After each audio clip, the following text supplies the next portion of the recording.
Olá, tudo bem? Está começando mais um Em Minas, um programa da TV Alterosa que é feito em parceria com o Jornal Estado de Minas e com o Portal UAI. Hoje tendo a honra de receber o deputado federal Aécio Neves, do PSDB. Esse programa, você já sabe, quem nos acompanha, tem 2 blocos aqui na TV Alterosa e um terceiro bloco que é exclusivamente veiculado no canal do YouTube do Portal UAI. Então fique ligado, quando estiver terminando o segundo bloco, você já digita youtube.com/portaluai no seu computador para acompanhar o restante dessa entrevista. Aproveita e deixa um like lá para a gente, tá bom? Deputado, muito obrigado por aceitar o nosso convite. É uma honra tê-lo aqui com a gente, viu? Eu que agradeço o privilégio de estar podendo falar com os mineiros através desse seu programa. Quero começar já quente, porque eu sei que é um assunto que tem incomodado demais ao senhor, as propostas feitas sobre a renegociação da dívida do Estado de Minas Gerais. O senhor está nervoso com essa história, não está? Eu acho que Minas está nervosa, porque a proposta apresentada agora, para renegociar, até agora, e a que mais avança, né, para a renegociação da nossa dívida, eu diria que é uma proposta de lesa pátria. Por quê? Porque nós estamos transferindo para a União, essa é a proposta que me parece o governador Zema está acatando e aceitando, ela transfere para o domínio, para a posse da União, a CEMIG, uma empresa constituída aqui na década de 50, depois a Copasa, constituída na década de 60, tudo do século passado, e a Codemig, a antiga Camig, ainda constituída no governo Rondon Pacheco, no início da década de 70. Essas empresas fazem parte da história da construção, não apenas econômica, mas cultural do Estado. E hoje, o único recurso disponível, líquido, que Minas tem para fazer investimentos em todas as regiões do Estado, vem principalmente da Codemig. Da Codemig, né? E a proposta não é uma proposta de negociação, é uma proposta de submissão absoluta de Minas ao governo federal. E isso não faz parte da nossa tradição. Eu tenho me batido contra isso. Estou apresentando e já essa semana entrei com um projeto de lei que muda os parâmetros de pagamento da dívida, portanto, muda os critérios do regime de recuperação fiscal. Mas o que é mais grave é que não há nenhuma articulação por parte do governo de Minas junto a estados que têm o mesmo perfil de dívida que o nosso. Se a nossa está aí hoje estimada em 165 bilhões, o Rio de Janeiro deve 180. O Rio Grande do Sul deve um pouco menos, mas aderiu também ao regime de recuperação. Goiás também está aderindo. Não há uma articulação com esses estados e outros que estão em situação difícil para que o governo federal possa se sentir pressionado e venha fazer uma negociação que atenda ao interesse de Minas Gerais. Hoje, o governo de Minas devia chamar Rio Grande do Sul... Já devia ter feito isso há muito tempo. Rio de Janeiro, Goiás, todo mundo. E esse meu projeto tem esse objetivo, sensibilizar esses governadores. Eu conversei essa semana com o governador Cláudio Castro, do Rio de Janeiro, com o governador Eduardo Leite, que é do meu partido, eu converso permanentemente. E se nós conseguirmos fazer uma articulação, e aí, mais uma vez, sinto pena da ausência de Minas nesse debate, eu acho que nós colocaríamos o governo para revisar, por exemplo, o débito que ele tem com Minas em relação à Lei Candir. Calcula-se em 130 bilhões de reais que Minas deixou de arrecadar com a desoneração das exportações. Poderia-se fazer uma compensação, por exemplo, um acerto de contas. Hoje eu diria que a União é a agiota dos estados. Ela cobra juros sobre essa dívida, o que é vedado pela Constituição. A Constituição prevê uma relação cooperativa entre municípios, estados e a União. E não o que acontece hoje com a União cobrando juros altíssimos aos estados para o pagamento das suas dívidas. O senhor consegue resumir, assim, em breves palavras, a diferença da sua proposta alternativa em relação à que está sendo colocada?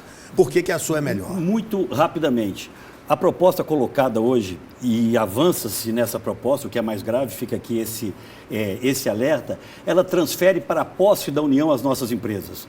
Calcula-se aí talvez que a Codemig possa valer 40 bilhões de reais, a CEMIG os seus 20, a Copasa um pouco menos.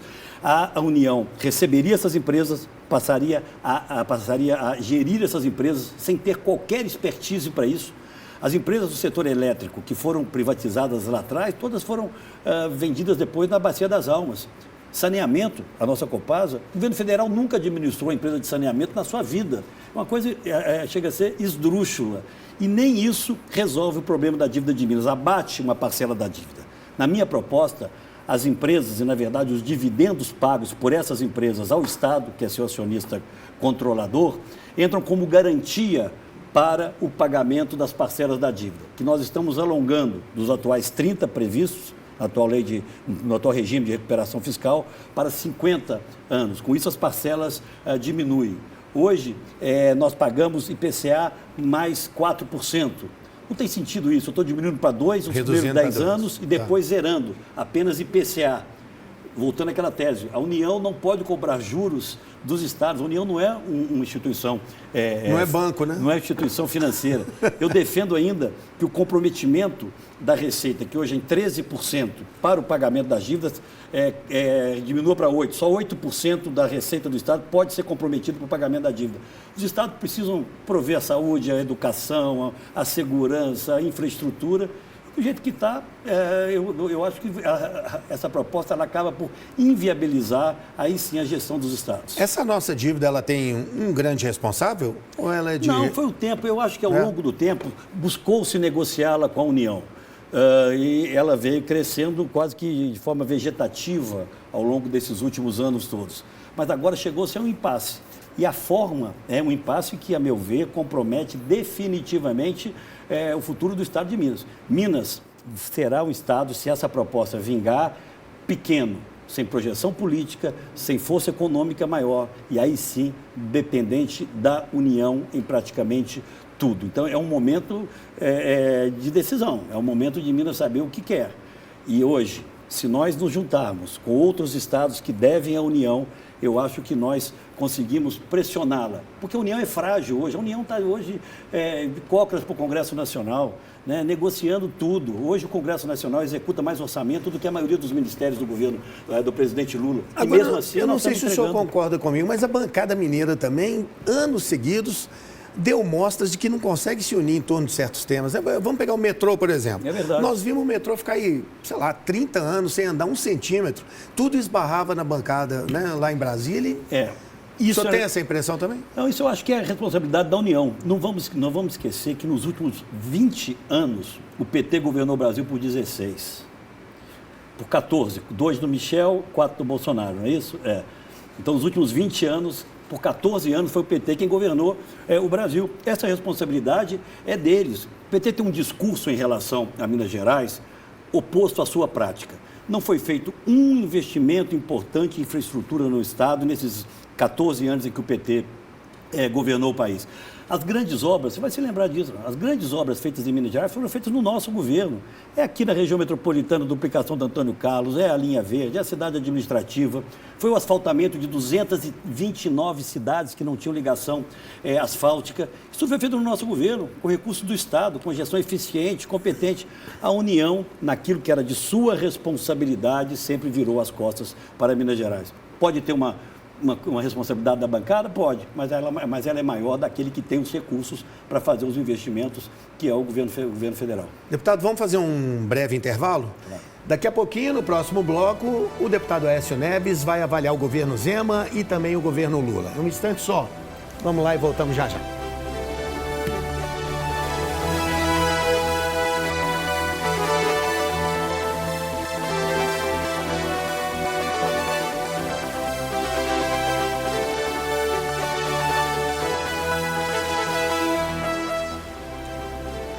Estamos de volta com o Em Minas, hoje conversando com o deputado federal Aécio Neves. Lembrando que a íntegra dessa entrevista você lê amanhã na edição do jornal Estado de Minas. Deputado, eu gostaria que o senhor fizesse, por favor, uma avaliação do governo Zema. Onde que ele está acertando, onde que ele está errando, qual que é a sua visão? Olha, vou aqui ser absolutamente franco. Eu vejo o governador Zema como um homem de bem, um homem bem intencionado, mas que está há anos-luz de ter a dimensão que um governador de Minas Gerais precisa ter. Alguns cargos, eu aprendi isso nos meus quase 40 anos consecutivos de mandato. Já 40 anos, né? No final desse mandato são 40 anos consecutivos, acho que no Brasil, né, é um recorde.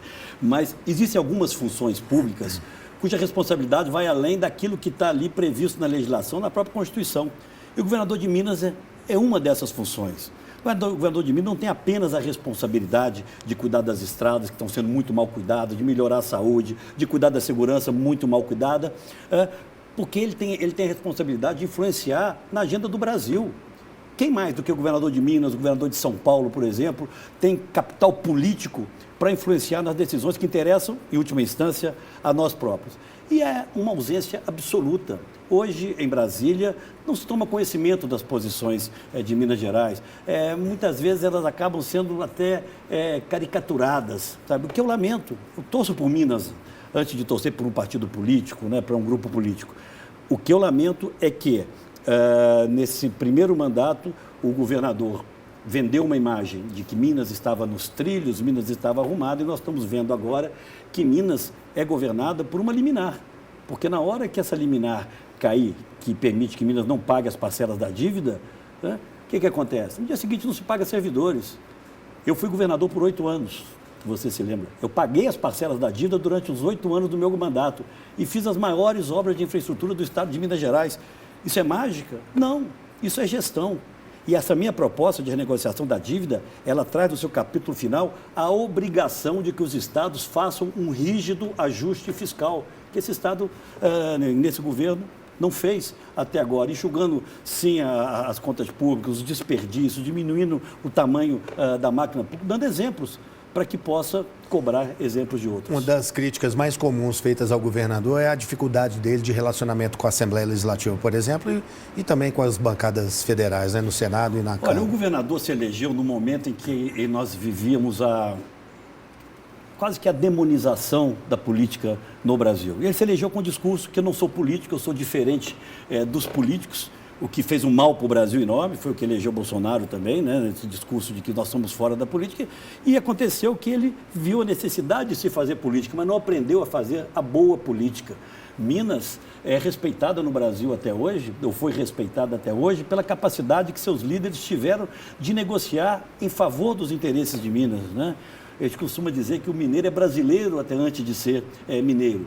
E quando eu vejo essas negociações acontecendo em Brasília, reforma tributária, está aí, para ser regulamentada agora pela Câmara dos Deputados. Ninguém sabe qual é a posição de Minas, sabe? Foi triste a participação de Minas nesses debates. E a figura central para isso é o governador do estado, que infelizmente, é a minha avaliação, não compreendeu ainda o tamanho da cadeira em que ele está sentado. Não usou da força do cargo de governador de Minas para impor uma agenda ao Brasil que interessasse a Minas Gerais. Agora está aí, prestes a ceder as nossas empresas para o governo federal, sem qualquer tentativa de negociação, sem qualquer esforço, como eu disse aqui inicialmente, de juntarmos outros estados, vamos reunir as nossas bancadas. Eu fiz uma conta de padeiro aí, nós somos 120 deputados nesses estados que estão em situação pré-falimentar, e Minas é um deles. 120 deputados separa o Congresso. O governo tem uma agenda que precisa ser votada. Travar votações? Vamos travar votação para impor a nossa agenda. Por que eles não vão ressarcir o Estado das nossas perdas com as exportações? Né? Mas aqui, a polarização na política vai deixar essa sua proposta avançar? Porque hoje um parlamentar fala uma coisa, o outro... uma coisa... Agora, fugindo um pouco da análise aqui direta de governos, a razão de eu estar ainda, sendo muito sincero, falando para os meus conterrâneos aqui, que tanto apoio me deram, né, em tantas eleições, o que me move ainda, né, o que me faz estar na política, é a busca da construção de um caminho ao centro. Um caminho que seja oposição ao atual governo federal, um governo que continua com os mesmos vícios dos primeiros mandatos, com a gastança desenfreada, uma visão atrasada de mundo, uma solidariedade quase que irresponsável a ditaduras amigas, sem nenhum programa novo. É um governo requentado, é o que eu percebo. Nós somos de oposição a esse governo, aos métodos desse governo. 40 ministérios, onde já se viu isso? Isso é um tapa na cara do trabalhador brasileiro. Lá em Brasília se briga que não distribui ministério, distribui carros pretos com chapa de bronze, porque é tanto ministério que, na verdade, é só isso que eles têm, com 30, 40, 50 cargos em volta desses ministros lá. Eu acredito que existe vida inteligente entre os extremos. Nós temos a obrigação de tentar construir um projeto de oposição ao atual governo, que não é representado pelo que o bolsonarismo representa hoje, principalmente o bolsonarismo mais raiz, porque, na verdade, nessa última eleição, se nós olharmos com um pouco mais de profundidade o resultado, nós vamos ver que, tirando os lulopetistas de um lado, né, que podem ter os 30% dos votos, o bolsonarismo mais fiel, que pode ter seus 20%, 25% dos votos, Há uma estrada no meio disso, com 30%, 35%, que votou não. Votou no Lula porque não queria o Bolsonaro. E votou no Bolsonaro porque não queria o Lula. E eles não são nem PT, nem Bolsonaro. Foi o eleitorado que votou comigo em 2014 para a presidência da República, né? Um eleitorado que quer votar a favor de um projeto para o Brasil.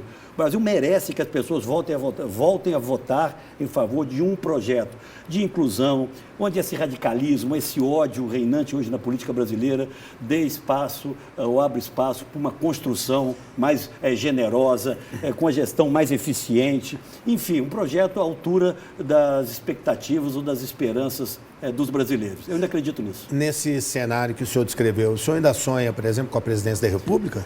Olha, 26 ou 30? Olha, eu tive a minha oportunidade, né? Chegamos muito perto. Eu lamento muito, digo com toda a franqueza, o Brasil seria um outro país se nós tivéssemos ganho as eleições, né? Do ponto de vista de gestão, do ponto de vista da nossa integração com o mundo, do ponto de vista do crescimento que nós teríamos com uma agenda liberal na economia, mas responsável e inclusiva no campo social. Porque eu percebo que as duas, sempre percebi e mostrei aqui em Minas que as duas pontas, elas são convergentes, né? Você tem uma gestão austera, uma gestão eficiente, cuidando do déficit das contas públicas e, ao mesmo tempo, estabelecendo políticas de inclusão social, de diminuição das nossas diferenças. Essas coisas podem ser combinadas. Mas eu tive a minha chance, né? Perdi as eleições. Eu acho que tem outros que virão aí com melhores condições do que eu, mas eu não abro mão do meu papel, de ajudar a construir um novo caminho, um caminho a favor do Brasil. Isso significa que seu nome vai estar na cédula nas próximas eleições para algum cargo? Também não sei, sabe? O tempo é que vai dizer. Eu já perdi aquela ambição natural, né, dos políticos, e ela é legítima, né, de ocupar cargos. Né? A minha carreira me deu a oportunidade de ocupar praticamente todos os cargos possíveis de serem ocupados na República. Não ocupei a presidência por 1% dos votos. Mas meu foco hoje, a minha disposição, tenho viajado ao Brasil, estou ajudando na reconstrução do PSDB, é para que nós tenhamos, aí sim, 26, uma candidatura ao centro, que não se sinta representada nem pelo bolsonarismo e nem pelo lulopetismo. Vou repetir a frase que eu tenho dito por aí: existe vida inteligente ao centro e o PSDB tem a responsabilidade de liderar esse caminho. Mas o partido está esvaziando demais, deputado, não está, não? O partido... Agora mesmo o Isalci Lucas está deixando o partido e indo para o PL do Bolsonaro. Mas outros estão vindo, eu acho que é preferível... Outros estão vindo mesmo? Como é que está o PSDB? É preferível... Inclusive, nós estamos recebendo essa semana aqui o presidente Marconi Perillo. Nós fizemos uma renovação na direção do partido. Eu assumi a presidência do Instituto Teotônio Vilela Nacional, que é o órgão de formulação política. Vocês vão ouvir falar muito dele já a partir de abril, quando eu estarei lançando em Brasília o Farol da Oposição, que é uma agenda crítica ao governo federal, mas ao mesmo tempo propositiva em relação ao que precisa e ao que pode ser feito. Eu prefiro um partido mais enxuto hoje, não é? É claro que eu preferiria que nós tivéssemos mais parlamentares, mais governadores, mais enxuto e coeso. O PSDB cometeu um grave erro no ano passado, há 2 anos atrás, contra a minha vontade, e paga um preço altíssimo por isso, que foi não ter tido um candidato à presidência da República, porque o partido se subordinou ao interesse de São Paulo. Essa foi a grande questão. A candidatura do governador, na época vice-governador Rodrigo Garcia, na sua lógica, seria mais conveniente que ele não tivesse uma candidatura presidencial do partido para surfar numa parcela do bolsonarismo e noutra parcela do petismo. Um erro de avaliação crasso, primário, que os tirou do jogo, nem no segundo turno eles foram, ele estava no governo do Estado. É o efeito Dória, né? O tsunami que o Dória causou ao PSDB. Mas eu não desisti. Reorganizamos o partido, tenho viajado por vários estados do país, o presidente Marconi está indo a praticamente todos os estados e eu acredito que em 26 nós vamos ter uma proposta clara para dizer ao Brasil que nós não merecemos, nossos filhos, nossos netos não merecem viver eternamente nessa polarização pobre, rasa, radical, que só interessa a eles próprios, aos dois polos, eles se retroalimentam. Por que você acha que volta e meia o Lula vem aí e dá uma pancada no Bolsonaro, dá uma ressuscitada no Bolsonaro? Porque é bom ele ser visto como o opositor ao bolsonarismo e vice-versa. Mas será que nós merecemos isso? Não é possível. Onde estão aqueles eleitores, os 51 milhões de eleitores que votaram em mim em 2014? Vamos resgatar uma parcela disso e vamos apresentar um novo projeto ao Brasil. É esse, hoje, o caminho ao qual eu me dedico. Deputado, quero agradecer sua presença aqui na TV Alterosa, mas o nosso papo, como a gente combinou, continua no canal do YouTube do Portal UAI. Eu que agradeço. Obrigado, muito obrigado pela sua presença. Lá no YouTube do UAI, o deputado federal vai falar sobre as perspectivas do PSDB para as eleições municipais deste ano. Então corre lá, youtube.com/Portal UAI e continua com a gente. Aqui na TV Alterosa a gente tem um compromisso sábado que vem, ok? Até lá, tchau.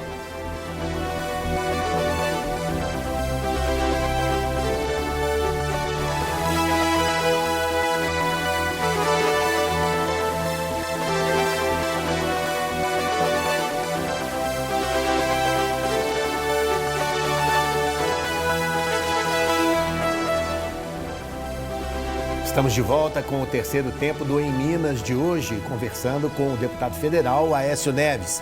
Lembrando que este programa é uma parceria do jornal Estado de Minas, da TV Alterosa e do Portal UAI. A íntegra desta entrevista você lê na edição de amanhã do Jornal Impresso do Estado de Minas.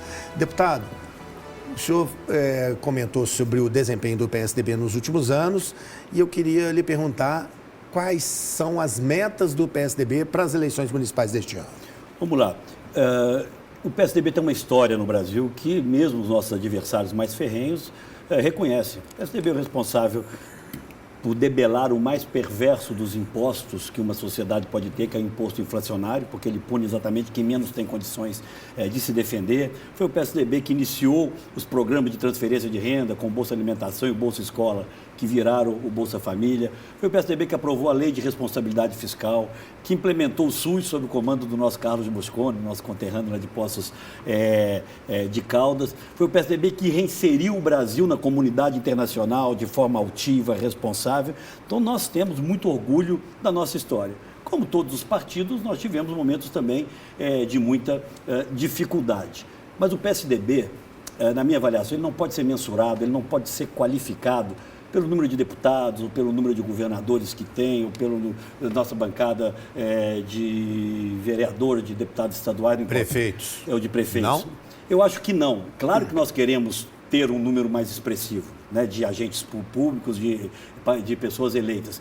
Mas o PSDB é um partido diferente. O PSDB ele tem que ser a expressão de um sentimento, a qual eu me referia agora há pouco, de mudança, de superação dessa polarização, dessa radicalização da política. Nós temos história e temos quadros para isso. Mas eu concordo com você, temos que agora passar pelas eleições desse ano. E nós estamos nos organizando no país inteiro, né? Temos uma dificuldade de financiamento, porque como o partido diminuiu a sua bancada de deputados federais. O fundo caiu. O fundo eleitoral caiu, então temos que ser hoje muito está em quanto? Qualificados. Eu acho que nós teremos para essa eleição alguma coisa em torno de 150, 160 milhões de reais para tem o Brasil. Partido com 500. Para o Brasil, aí, 800. 800, Que é um outro desvio enorme na prática política brasileira, porque esse número enorme de partidos políticos também diminuiu de alguma forma o espaço de todos. Todos tiveram que dividir entre mais partidos o mesmo número de eleitores. O único projeto, não é uma autopropaganda não, mas é porque eu acredito, o único projeto sensato de reforma política que foi aprovado nos últimos anos foi uma PEC de minha autoria que acabou com as coligações proporcionais e criou a cláusula de barreira. Não aquela que tínhamos lá atrás de 5%, que nós defendíamos, o Supremo derrubou. Mas criamos uma cláusula de desempenho, começou com 1,5%, 2,5% e 2030 chegará a 3%. Com isso, nós conseguimos diminuir um pouco o número de partidos. Criou-se a figura das federações, o próprio PSDB está hoje federado com o Cidadania. Então, há uma tendência a médio prazo, mesmo que numa velocidade menor do que nós gostaríamos, de redução do número de partidos. O Brasil tem 30 partidos políticos, tem 30 ideologias, em nenhum lugar do mundo tem 30 pensamentos políticos distintos. Muitos desses partidos viraram pequenas empresas e bons negócios para os seus controladores. Isso tem que acabar, isso é uma distorção enorme que se criou ao longo desse tempo com alguma permissividade, com alguma liberalidade da justiça eleitoral. Apenas para concluir, mas o PSDB é ainda um dos poucos partidos programáticos que existem no Brasil.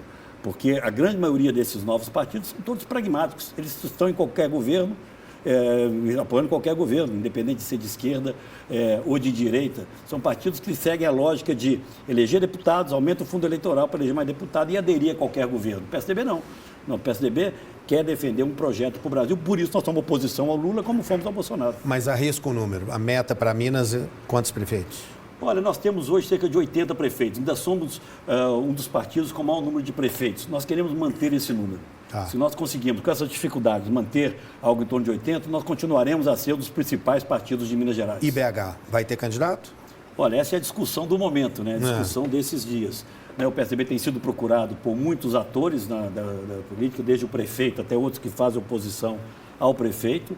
O próprio Estado de Minas publicou uma pesquisa esses dias que o ex-deputado João Leite aparece na segunda ou na terceira colocação, muito bem colocado.